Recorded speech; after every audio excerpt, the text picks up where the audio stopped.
Today we're gonna fight. We're gonna fight against the frump.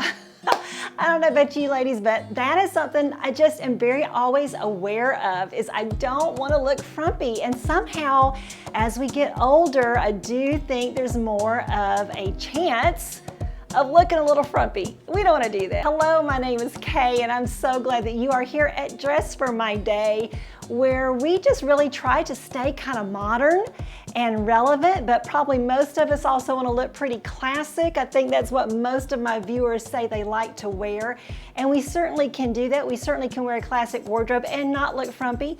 But today I do want to talk about 5 things that I think are really, I think these are at the bottom of it. We're just going to get to the bottom of this. I think these 5 things are the prevailing issues that cause women to look a little frumpy. And I do think that all of us on any given day can fall into that. It's just so easy to do. And I think that's because as we're older, we do lose a little of our confidence sometimes. Our bodies change, our hair changes, our skin, oh my goodness, that's just a whole other video, right? All the changes that we have endured and we continue to endure. And those things, they're like a handicap, right? They're like this thing that already handicaps us. You already got -10 and you're operating out of that. But honestly, I do believe that if we are just aware of a few things, we can look a little bit more pulled together, a little bit more, stylish, modern, and just appealing, just vibrant and beautiful. And isn't that the goal? Just to look our best, just to look our very best, and to feel good about how we look as we go out the door. So I think I'm going to keep this pretty short. I know I've been long-winded here at the beginning, but I'm going to keep this pretty short. We're just talking about 5 different things that I think if we're aware of these 5 things, we're going to do a lot better. Number 1 is just hair. And it's not about gray hair, because I'm going gray. No, it's not about gray hair, because you can have beautiful gray hair, silver hair, platinum hair, and look gorgeous and not look frumpy at all. It's about the style. And I do think one of the main ways that we end up looking a little frumpy is our hairstyle. So here's a few pointers about your hairstyle. The number 1, I guess, would be to go with something more relaxed. We are mostly of the generations where you did your hair. You do your hair, right? You get up and you do your hair. You use those hot rollers, you use a curling iron, you get a perm, whatever. You do your hair, or you go get your hair done, right? Now listen, I'm not saying, even my mother gets her hair done once a week, and I'm not saying anything about that. That's not what we're talking about. You can get your hair done once a week, and you can do your hair and still, though, have some gentleness to it. We want our hair to have a little bit more of a relaxed vibe. When your hair has too much, it's not the curl, you can have curl, but when your hair is like bobbed under and it like has that little roll, that little poofy thing right there, that's not good. Let me tell you what you want to shoot for. You want to shoot for some fullness at the crown and even to the temple, okay? Especially as we get older, we want a little fullness up at the crown and at the temple, but we don't want the fullness here, like below your ears, like from your ears down. You want your hair to be a little thinner. So there's a few ways to do that. One of the things I learned is keep the fullness up here so that it's like that, like draws attention to your eyes. It lifts the focus. It lifts you up a little bit. And of course they say the higher the hair, the closer to God, right? But keep your fullness up here and then not so much fullness here. And then another thing to do is to have your hairdresser cut some layers in. Tell her, I want you to cut just some layers in here just to get some of the heaviness out here. Your hairdresser will be so happy. She'll be like, I thought you would never say it. And I'm gonna do it. Because adding some layers, cutting in some gentle layers, it's not gonna make you look like you have less hair. It's actually gonna make you look like more, because it's gonna give you that height up here. It's gonna take some of the weight off, and your hair is gonna lift a little at the top, and then it's gonna be, less fussy though here at this part, because we get this fullness. Like, I'm trying really hard today for you not to see my double chin. And we get this fullness here at our chin and our jowls. You know what I mean? And so we want to keep the fullness from our hair out of here. So you don't want that little bobby thing right here, okay? And you don't want a bunch of fullness right here. You want the fullness up here and more tapered here.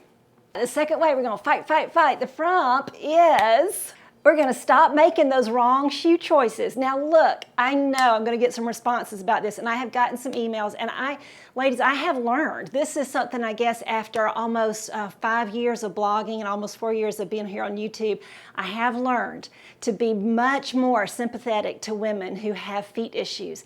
And I guess I didn't even realize how many kinds of feet issues there are. And it's not even just feet issues necessarily, right? It's like could be like knee issues or hip issues or whatever that cause you to have to wear, you know, flatter shoes. You can't wear heels, or maybe you have narrow feet and you have a hard time finding shoes. I get it, I understand.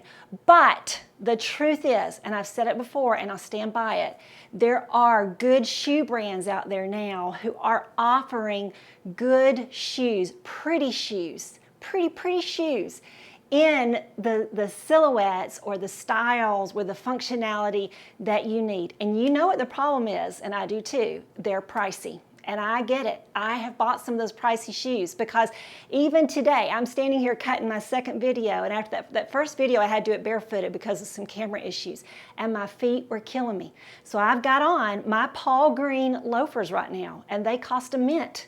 But I feel 100% better already just after standing here in them for 15 minutes because they make such a difference. So my tip is, you don't need a closet full of shoes. I don't need a closet full of shoes. I need probably, let's say, anywhere from 3 to half a dozen pairs of shoes. I could function really, really well with a half a dozen pairs of shoes. And they could be good shoes that are good for my feet and they're good for my body. So, you know, I work in partnership with some really good shoe brands. I work in partnership with Sarah Flint. They are expensive. They are comfortable, though. If you do wear high heels or even flats, but you need them to be comfortable, I've got a coupon code. I've got a coupon code for Ally shoes. They are good. They are probably my most comfortable as far as like heels and, you know, dressy shoes.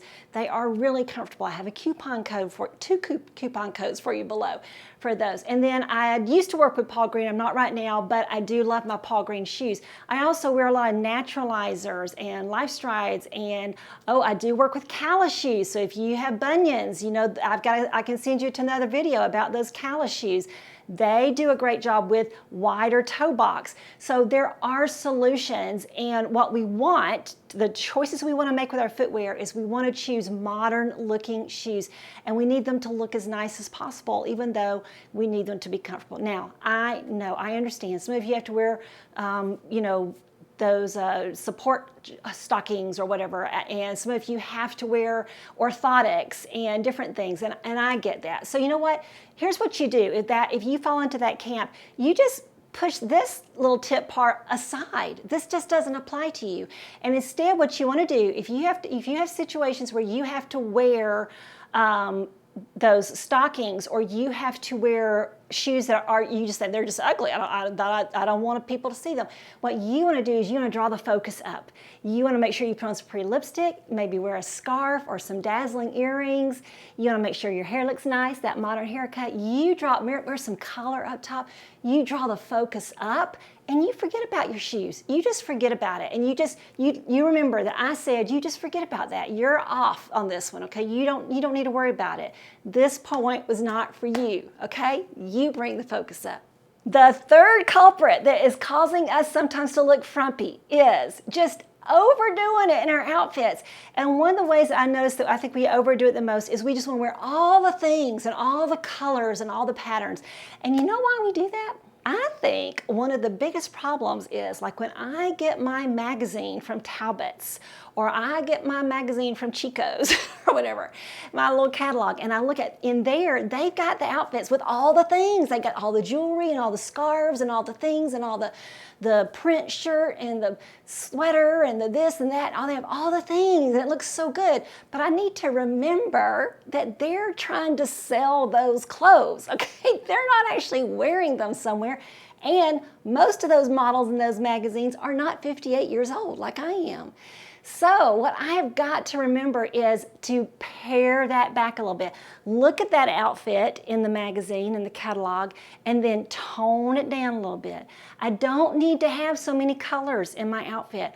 I need to have generally, I think I look best, and probably you do too. As we get older, we look great in monochromatic outfits, ladies. We just do, because it makes us look so classy and so pulled together. But if we want to wear colors, then I think 2 colors really is the maximum of what we generally want in an outfit. And we might use some different shades of those colors, like a couple of shades of blue, or a couple, like a black and a gray or something like that. But 2 colors really is probably our limit. 3, we are borderline on frumpy.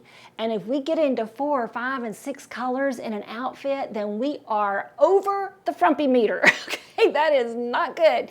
We do not want to do that. If we'll just remember to just tone it down, pare it back, simplify, streamline, keep those color choices a little bit more minimal, I think that's a great way to fight the frump. Number 4, I've said this before as far as like a fashion mistake, but I do think this really makes you look frumpy too, is to wear all classics with no modern choices in an outfit. Now, this is so easy for me to fall into, and I bet it is for some of you too, because I know many of my ladies love their classic clothing as much as I do. But what I've noticed is when I put together all really classic pieces with no modern choices in an outfit, it looks frumpy. I just look dated. I look older. I look, matronly. I just look older. I just look like I'm stuck in a different time. Now, they're classics, and I could say that, well, they're classics, and how dare you say I'm frumpy?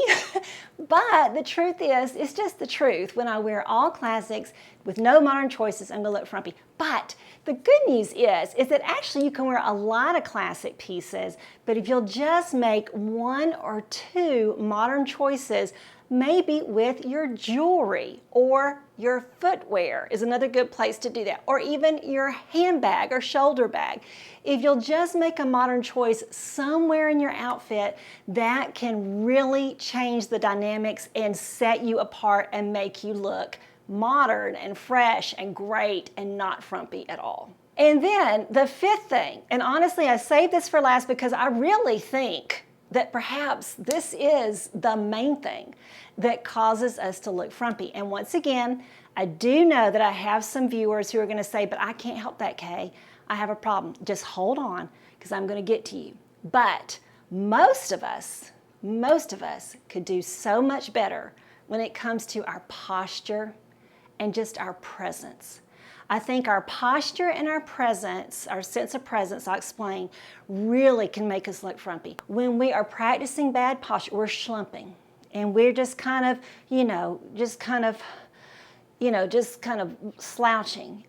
That, of course, makes us look frumpy. And I have to constantly tell myself to roll my shoulders up and then drop them right there and relax. Lift my head like there's a string pulling my head. That is good posture. I hope I didn't just mess up my camera angles because I was probably slumping. But that is good posture. That's how I practice good posture. I need to practice good posture while I'm sitting. I need to practice good posture when I'm around my house. And I certainly need to practice good posture when I get out and about and when I'm walking. I need to, and the truth is I need to practice, because it is not natural to us anymore, is it, ladies? As we get older, I think we get tired. We're tired and we just start slumping. And nobody looks great. Nobody looks stellar in anything you wear. It doesn't matter how well you do your makeup, how modern your haircut looks, no matter how monochromatic your outfit is and what, contemporary choices you've made. If you are slumping, you are not going to look, you're going to look frumpy. And like I said, though, it's presence too. So I think there's something about our face, that our natural face. What does your natural face look like? You might just hear do this. And boy, if my husband does this, it is not going to be fun. But have your husband or somebody just take a picture with their phone of you sometimes when you're just sitting there doing nothing. What does your natural face look like? And don't get mad at them. Don't get mad at them because it is not going to be good. Because for most of us, our natural face, our mouth is turned down and we just look kind of sad and kind of pathetic. And you know what, ladies? That kind of makes us look frumpy. So we need to practice on that too. We need to work on having a pleasant face. Lift your lips just a little bit, the corners, and brighten your eyes a little bit. You know, give yourself a little self-confidence. Maybe we need to give ourselves a little talking to before we get out of the car and go into Bible study or go into work or go into that volunteer place. Pull your shoulders up and back and down and put a smile on your face. Remind yourself that you are beautiful. Now, if you have a problem with your posture, I get that. If you have a true physical situation with your posture, I get that. But you know what? You can still smile. You can still correct that. You can still lift the corners of your mouth, and you can still remind yourself that there is a reason for you to be out there today, and that you have a purpose and you have a mission. And don't you ever forget that the good Lord has given you a purpose and a mission because you're breathing today, and you have a reason to get dressed for your day and get out there. And we are not going to look frumpy at all. All right, ladies, thank you, and I hope you have a great day, and we're not going to look frumpy. Bye now.